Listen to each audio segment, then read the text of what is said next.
एक समय की बात है। एक ब्राह्मण और उसकी पत्नी एक गांव में रहते थे, जो सदैव सभी को दान दिया करते थे। उस ब्राह्मण ने धीरे धीरे अपना सब कुछ दान कर दिया। सब दान करने के बाद उसके पास 2 समय का भोजन करने के लिए भी धन नहीं बचा। तब एक दिन उस ब्राह्मण की पत्नी ने कहा कि घर में भोजन बनाने के लिए अन्न का एक दाना नहीं है, आप कहीं से जाकर धन ले आइए। तब वह बोला, मैं धन कहाँ से लेकर आऊं? उसकी पत्नी बोली, पास के नगर में एक सेठ रहता है जो पुण्य खरीदता है, आप उसी के पास जाकर अपना पुण्य बेच दो। ब्राह्मण का मन नहीं था, तब भी वह उसकी पत्नी के हठ के कारण उसे उस सेठ के पास जाना पड़ा। जब वह सेठ के पास जा रहा था तो उसकी पत्नी ने उसे 4 रोटी बनाकर दी और कहा, जब आपको भूख लगे तो इसे खा लेना। ब्राह्मण सेठ के नगर की ओर चल दिया।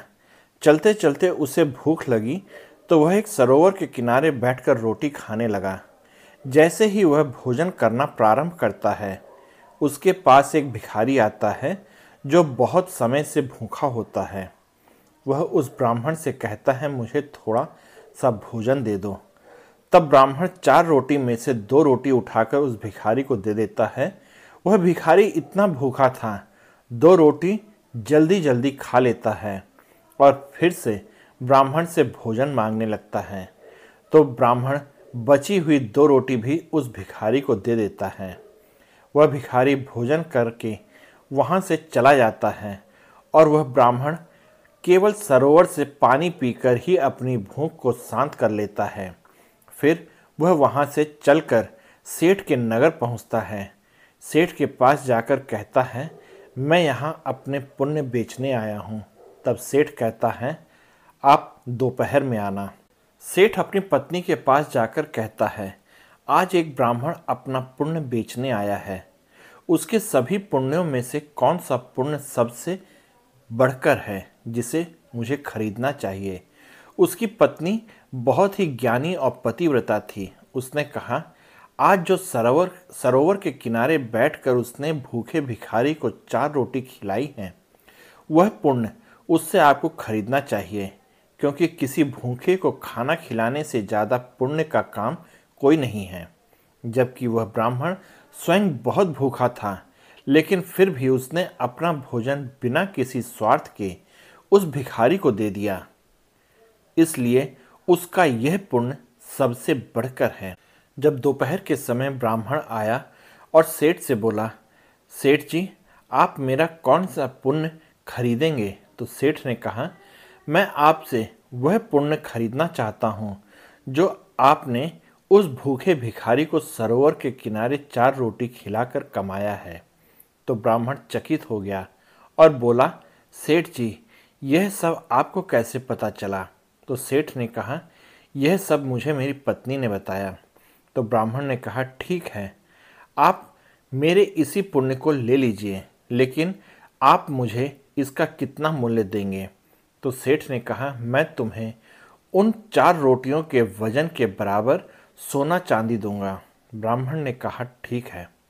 सेठ ने एक तराजू मंगवाया और उसके एक तरफ वैसी ही रोटी रखी जैसी ब्राह्मण ने भिखारी को दी थी और दूसरी तरफ सोना चांदी रख।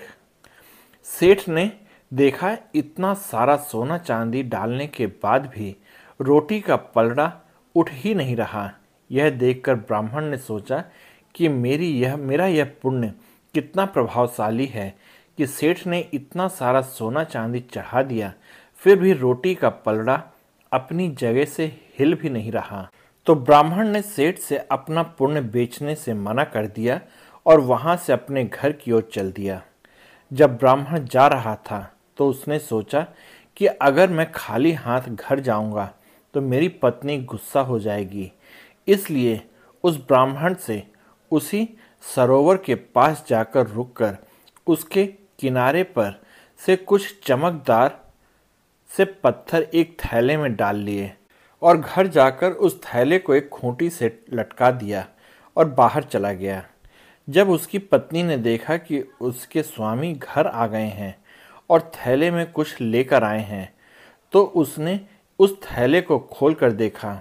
उसने देखा कि थैले के अंदर बहुत से रत्न और सोना चांदी था, जिसे देखकर वह बहुत प्रसन्न हुई। जब ब्राह्मण घर आया तो उसने इसके बारे में उसे बताया कि आप यह थैले में इतने सारे रत्न लेकर आए हो, तभी मुझे देखने से मना कर रहे थे। पत्नी की यह बात सुनकर ब्राह्मण हैरान हो गया और सोचने लगा कि मैं तो उसके अंदर साधारण से पत्थर लेकर आया था, वह रत्न में कैसे परिवर्तित हो गए। ब्राह्मण सोच ही रहा था कि इतने में उसकी पत्नी से वह थैला उसके सामने आकर रख दी, जो सोना चांदी और रत्नों से भरी थी। तब ब्राह्मण समझ गया कि यह मेरे पुण्य का प्रभाव है, जो उसने उस भूखे भिखारी को खाना खिलाकर कमाया था। तब उसने अपनी पत्नी को वह सारी घटना बताई जो उसके साथ घटित हुई थी, जिसे सुनकर पत्नी बहुत प्रसन्न हुई और वे पति पत्नी प्रसन्नतापूर्वक अपना जीवन यापन करने लगे। जो व्यक्ति अभावग्रस्त लोगों को दान देता है, तो उसे उस दान का फल अनंत गुना होकर वापस मिलता है। इसलिए हमेशा गरीब, दुखी और अनाथ व्यक्तियों को दान देना चाहिए, क्योंकि यह सबसे उत्तम दान कहलाता है। दोस्तों, आप लोगों को ये कहानी कैसी लगी, कृपया कमेंट करके मुझे बताइएगा। साथ ही आप लोग इस कहानी में मेरे साथ बने रहे, इसके लिए आप सबका बहुत बहुत धन्यवाद और जय हिंद।